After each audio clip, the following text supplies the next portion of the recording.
Astronauts to the moon. 10, 9, ignition sequence start. 6, 5, 4,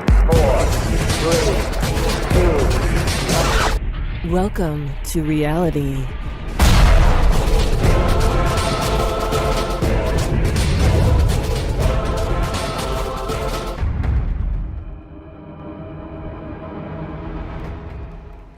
What's going on, everyone? It's Jeranism, back with another video for you today. Got some interesting information and some damning evidence I found concerning a certain member of the Bush crime syndicate. In this case, it is evidence against one George Herbert Walker Bush. Now, I was researching something completely separate, mainly satellites and their origination, and I found that JFK is the one who had implemented the Communications Satellite Act of 1962. And I've touched on that before, mainly when Senator Russell Long said that when the bill started, he thought it was as crooked as a dog's hind leg, and that later, when he was convinced of its purpose, that it would be a compliment to say that, he said it was as crooked as a barrel of snakes. Then the American Telegraph and Telephone Company, that's AT&T, argued that using space for communications was just a modern representation. I repeat, using space for communications was just a modern representation of the submarine communication cables currently in use. Well, committees were nonetheless formed, and it went on about our history. Now, one of the things that they did was they put up Intel Satellite 1, or Intelsat 1. It was one of the very first communication satellites placed into geosynchronous orbit. That was on April 6, 1965. I'll touch on that more in the future, but you might want to do some research. It was supposed to last 18 months. But then it ended up being used for 4 years. Then it was shut down and deactivated. That was in January of 1969. But then it was reactivated in June of 69 in order to serve Apollo 11. Then it was deactivated again in August of 69, and it has been deactivated ever since, except for 1990, when it was activated again to celebrate its 25th anniversary. And guess what? It's still in orbit. You couldn't make this stuff up if you tried. So that brought me to ComSat, and this company, which was a joint venture started by the American government and the private sector. It was a global telecommunications company created in 1962 and publicly traded in 1963. It was based in Washington, D.C., and consisted of a 6-person founding board of directors, all named by Kennedy. And the chairman of that committee, until his resignation, was Philip Graham. Now, Philip Graham was the publisher and co-owner of the Washington Post.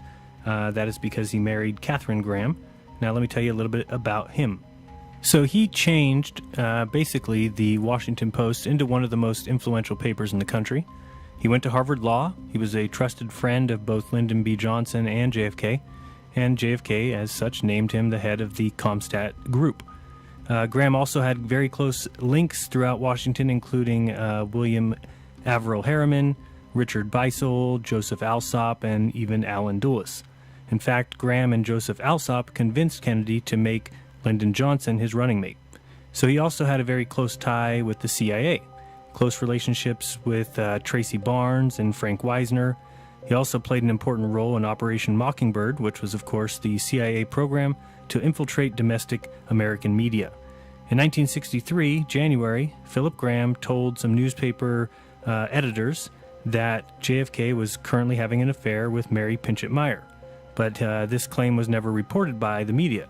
You might be asking, well, why doesn't the media report news? Well, here's why. You see, Graham had got himself mixed up pretty deep. And yes, he resigned his position in the ComStat group in January of 1963, but by August of 1963, he was dead. He committed suicide, as they'll want you to know. Now, after Graham committed suicide and his widow, Catherine, assumed the role of publisher, she continued her husband's policies of supporting the efforts of the intelligence community in advancing the foreign policy and economic agenda of the nation's ruling elites. In a retrospective column written after her own death, Norman Solomon wrote, "Her newspaper mainly functioned as a helpmate to the war makers in the White House, State Department, and Pentagon.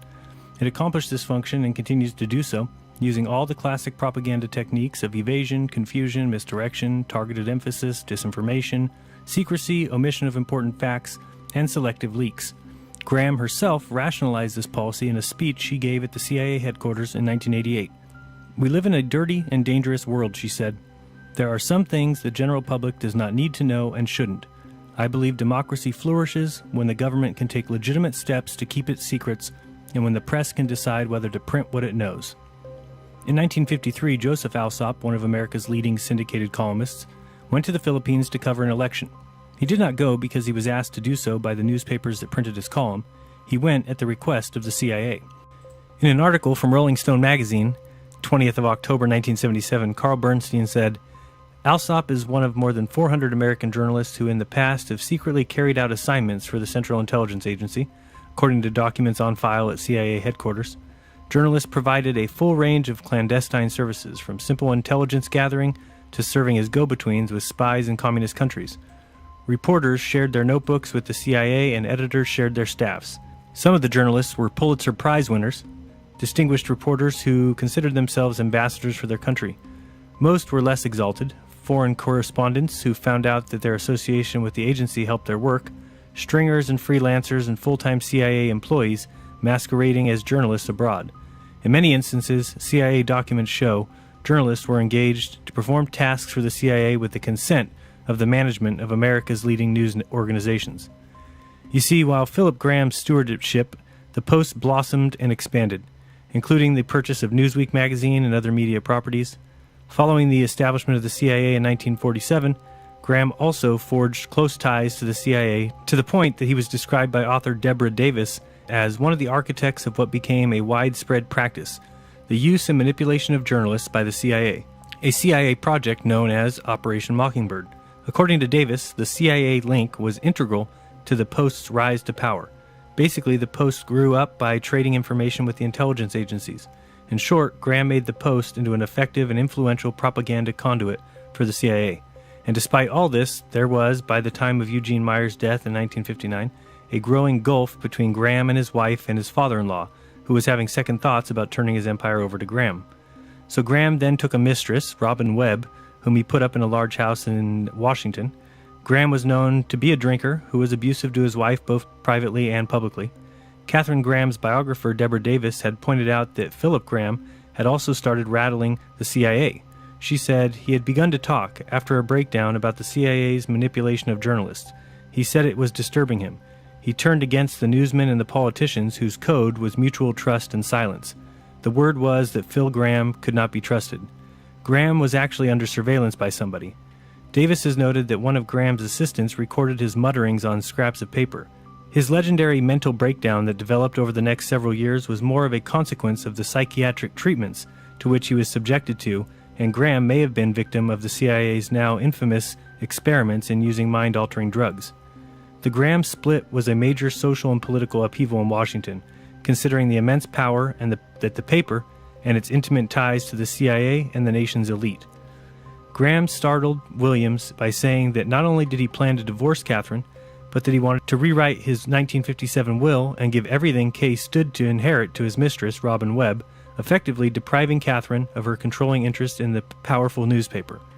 Although Williams kept putting off Graham's demand for a divorce, the will, as Thomas admitted, was a trickier matter.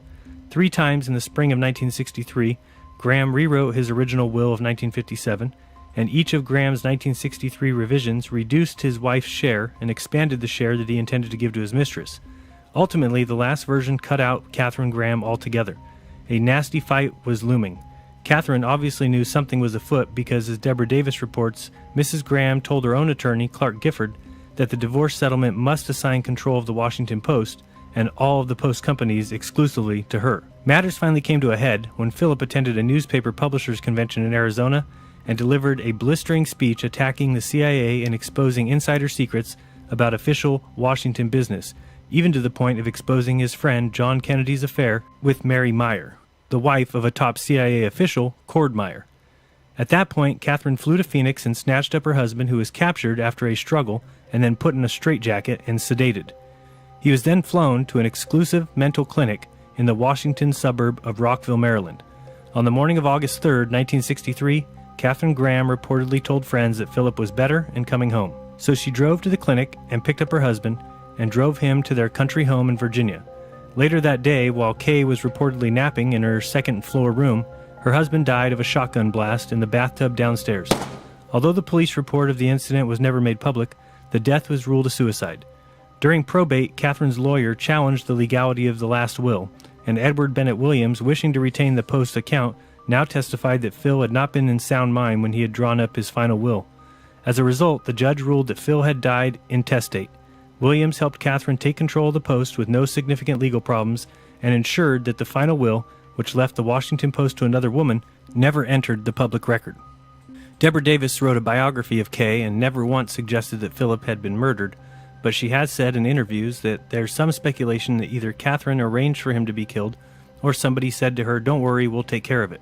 Under Catherine Graham's rule, the Washington Post grew even more powerful than ever.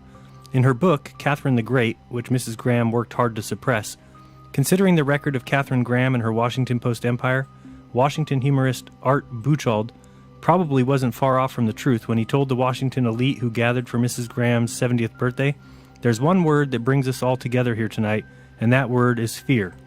He may have been killed because he had a mistress named Robin Webb, and by that time he had moved out of Catherine's house and was living with Robin Webb in another house, and he was actually behaving as if they were married. He had dinner parties over there with her and invited various members of the Washington elite over there for dinner parties and making it very clear that this was the woman he preferred to Catherine. At the same time, he was rewriting his will. He rewrote his will 3 times. Edward Bennett Williams was his attorney. Edward Bennett Williams, who was very well known as a Washington power broker, and each time he willingly, at Phil's request, wrote a will that gave Catherine less and less of a share of the Washington Post and gave more and more of it to Robin Webb.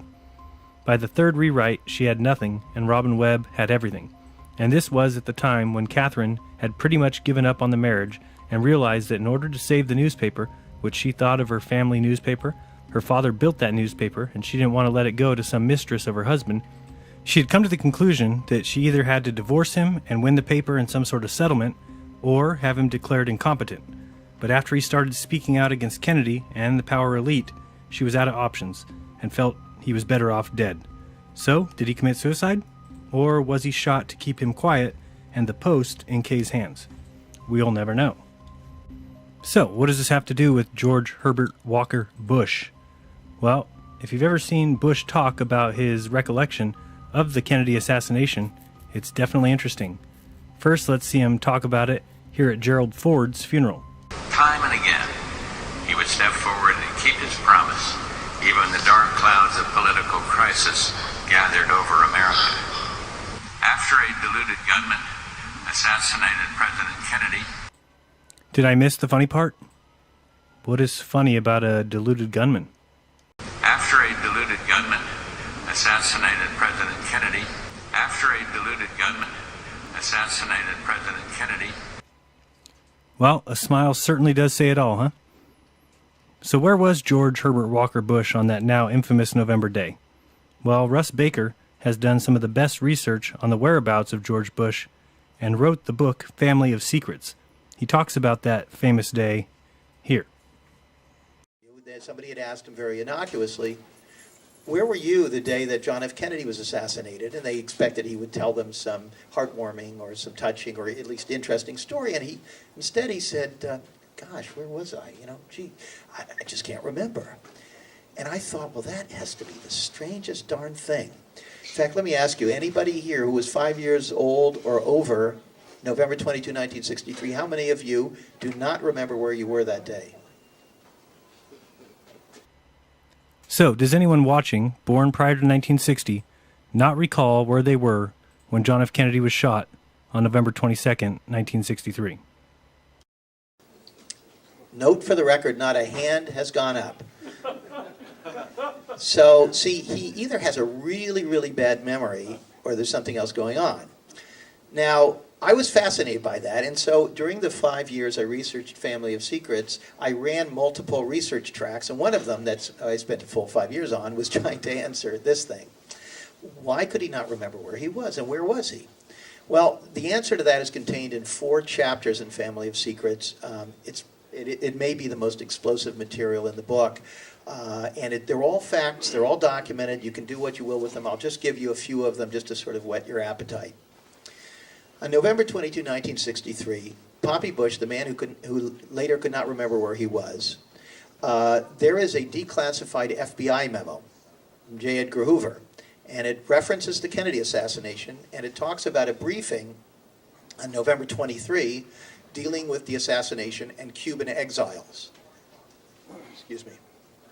And in this memo, it says that they were liaising with representatives of two other intelligence agencies, the Defense Intelligence Agency and the CIA, and it names both of those people. The representative of the CIA related to the Kennedy assassination was George Bush. That's the name in there. Now, some years later, when that document first surfaced, Bush denied that was him. The CIA would not comment because they never comment about personnel. But this document first emerged when Bush was about to be crowned the Republican nominee for president, and so you would think that might be slightly interesting. So the CIA, apparently pressured by Bush, released a statement saying, oh, no, that wasn't him, that was another George Bush, and they identified this fellow, and they said, but we don't know where he is, we can't find him. Well, that tells you something about how competent the agency is, because a journalist who lives right here in town, I'm trying to think, was it Okoka? There were two different journalists from San Francisco, interestingly, who were the only people who followed up on this memo and another memo I'm about to tell you about, a guy named Joe McBride, I don't know, maybe Joe's here, and a fellow named Miguel Okoka. So when they contacted this fellow, he said, that wasn't me. And in fact, the story of the other George Bush in itself is so fascinating. This is this world of mirrors that we don't really see. We all rush out to buy the pot boilers and the made-up stories, but the real stuff is absolutely as good or better. This George Bush was this fellow who wasn't even in government, and he was recruited by the CIA in 1963, put into a low-level training position. He said he never had any briefings on anything. He worked there for a few months, until shortly after the assassination, and they got rid of him. So he was only employed by them exactly in this period where the other George Bush could not remember where he was. In any case, so that memo is one memo. The same guy couldn't remember where he was. According to this, he was a CIA agent having something to do with Cuban exiles and information about the Kennedy assassination. There's another memo that has come to light, and this one is relating to actually November 22 itself. On 1:45 p.m., according to this FBI memo, a phone call was received at the FBI's office in Houston, strangely enough, not in Dallas, where the shooting took place. The man who called identified himself as George H.W. Bush, this time with his initials, and he gave his home address, and he said, I'm from Zapata Offshore, which was his company, and he said, I'm calling with possible information on who shot President Kennedy. Okay, now this is the same person who years later was president of the United States and couldn't remember where he was. So now we've got him not remembering where he was. We have him working for the CIA in one memo, and in the other one we have him being a private citizen and an oilman calling a different FBI office to say, I'd like to offer a tip. He identifies a fellow. He says, I've heard that he may have been threatening the president. I really don't know much about this man, but good luck with that. By the way, I'm calling from Tyler, Texas. It's 1:45 p.m. Put that in your records. So I started studying what it meant to be in Tyler, Texas at 1:45 p.m. when the shooting was at 12:30 and so forth. I later found in Barbara Bush. Now, we all know Barbara Bush is a very sweet lady and would never do anything bad. But Barbara Bush in 93, 94, right after they'd left the White House, she published her memoirs. And in her memoirs, she suddenly remembers for Poppy where they were on November 22. She puts in a purported letter that she had been writing that day to her family, where she's under a hairdryer in Tyler, Texas, and she hears the horrible news that the president has been shot. I study that letter, and I suggest in Family of Secrets that that may not be a real letter, because she addresses it Dear Family, and we tried to figure it out. There didn't seem to be anybody who that could have been addressed to. It was not written to her children. She was estranged from her own family. We could not figure who that was. And in that letter, she drops little hints of things, but she misspells all of the names. So I think what's going on here is that if somebody like me should ever come along and start putting the pieces together, and we say, hey, what about this? They could say, hey, we were open about it. I said I had lunch with Doris Ulmer. But what she doesn't say is, who's Doris Ulmer? Now, I went and I studied, and I found all the Doris Ulmers in America, and I figured out who it was. Her husband, and it says, "Dear family, I had lunch with Doris Ulmer." You may remember that her husband was so kind to George when he was in Greece. So I thought, well, when was he in Greece? And what was he doing in Greece? And how did he know this man? So I tried to figure out who her husband was. His name was Al Ulmer, and he was one of the CIA station chiefs in charge of removing leaders of countries. And he was living abroad, but he just happened to visit the Dallas area that week. Okay. Anyway, I've got, as I say, 4 chapters. This isn't time to go through all that, but I hope you find that interesting. I tried to write Family of Secrets in a way where I just lay out these facts. They're all documented. They're really indisputable. By the way, if you've been online, you've seen some of the reviews. I've been attacked for providing these facts. Los Angeles Times said that anybody who even questions the official Lee Harvey Oswald story, what did the term he used? You have to question their state of mental health, I believe he said. This despite the fact that the House Select Committee on Assassinations in the 1970s actually concluded in their report the high probability that there was a conspiracy. This is Congress concluding that. They just couldn't figure out who did it. So I know you're asking me, what does this have to do with Philip Graham? And I'm almost there. If you don't know, many people have already connected Bush to the Kennedy killing. These photos certainly appear to be George Herbert Walker Bush standing outside the Texas School Book Depository immediately after Kennedy was shot. But there is no record of Bush working in the CIA at that time.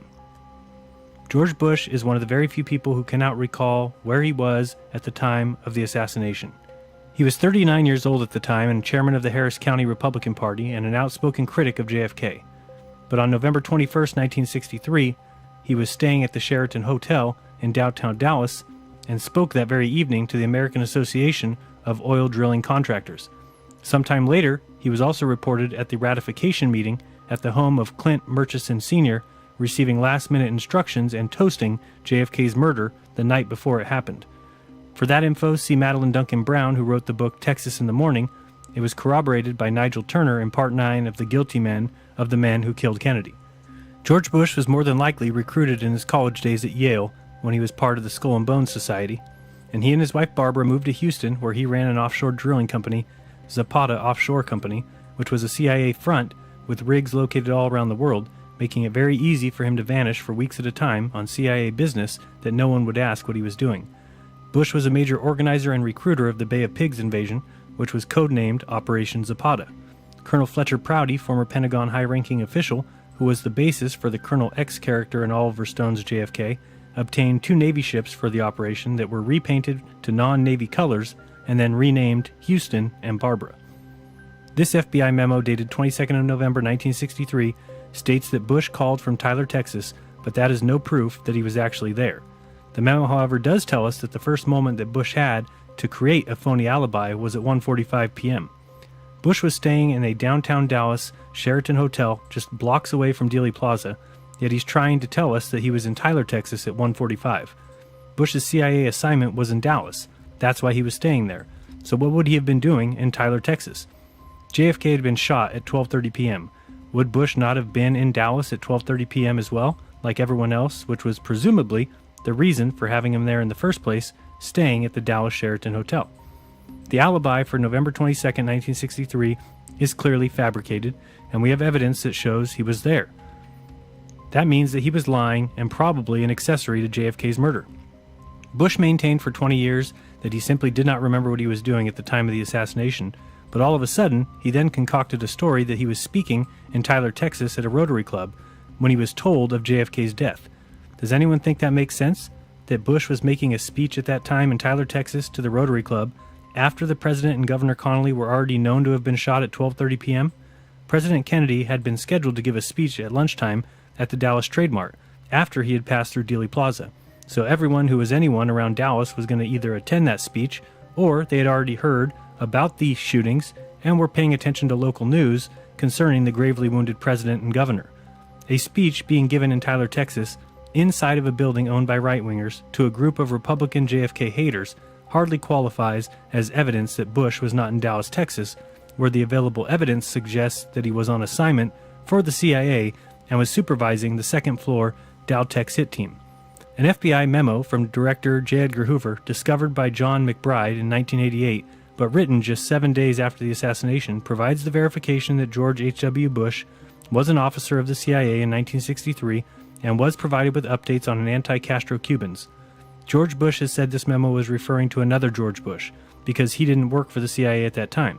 But while there was another man by that name, that other man was a file clerk, and would not have been receiving memorandums about the Bay of Pigs operation. And other information has surfaced showing that George Bush in the document was indeed George H.W. Bush and had the same address. In 1976, President Ford appointed George Bush as director of the CIA, replacing William Colby. Bush served in that role for 357 days from 30th of January 1976 to the 20th of January 1977. Bush falsely testified before Congress that he had never worked for the CIA, and it was widely reported that this was the first time that a civilian would be appointed to run the agency. But George Bush was no civilian, and it appears that he is a CIA lifer, probably recruited right out of Yale. George Bush was also a close friend with George de Mohrenschildt, including that they were both members of the Dallas Petroleum Club. And after de Mohrenschildt was found shot to death the day before he was to be questioned by Gaetan Fonzi for the HSCA reinvestigation of the deaths of JFK and MLK in the late 70s, Bush's name and address were found in de Mohrenschildt's address book. Bush, George H.W. Poppy, 1412 West Ohio, also Zapata Petroleum, Midland. CIA documents reveal that during the planning of the Bay of Pigs Operation Zapata, de Mohrenschildt made frequent trips to Mexico and Panama and gave reports to the CIA. His son-in-law told the Warren Commission that he believed de Mohrenschildt was spying for the planned Cuban invasion. George de Mohrenschildt, notably, was Lee Harvey Oswald's best friend, and appears to have been his handler after Oswald was brought to Dallas in the fall of '63 when he was finding work at the Texas School Book Depository. So the facts are simple. John F. Kennedy died that day. It was a CIA hit with many of the Secret Service and other prominent businessmen and rich elite in the know. Lyndon B. Johnson knew he was to become president that day. It was a planned attack and carried out by several shooting squads, with fatal blows coming from the Dow Tex building and the curbside gutter. They then went through a massive cleanup to alter the autopsy to show the cause of death to be from a single shooter, the patsy, Lee Harvey Oswald. Whether Lee Harvey Oswald was killed or not, that I don't know, but Kennedy was killed. Somebody was in Dallas, Texas, orchestrating the hit, with several teams in several positions, plus cameramen ready to take pictures of shocked onlookers, and Zapruder, at the right place at the right time, with the right equipment, gave us the right story they wanted to tell. It was definitely a planned attack, and somebody was there to oversee it all. And so what does this have to do with the death of Philip Graham? Well, it wasn't so much the death of Philip Graham as much as it was his funeral. As I was researching and trying to find out exactly whether Philip Graham was killed or whether he committed suicide or whether he had ever talked to Kennedy in those last final days, I found pictures of his funeral, which looks like just a normal funeral with Kennedy coming out until I looked a little closer. Now, I'm not saying I'm the first one to find this, but I've certainly never seen it before. The only image that I've ever seen that shows that George Bush may have been part of the CIA before the record, or he states, was that picture of him in front of the Texas School Book Depository. This picture, also from 1963, seems to show that George Bush was indeed part of the CIA or Secret Service in 1963. I don't think you can argue, I don't think you can refute the fact that that is definitely George H.W. Bush in 1963, and therefore, that old man should not see the light of day. He is a traitor, he is a killer, he is a piece of shit, and should be tried and found guilty of treason.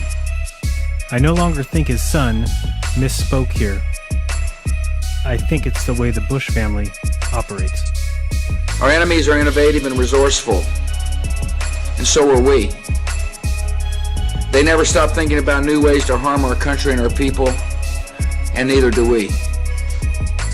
Take care of each other. Don't lie to each other. and open up your mind.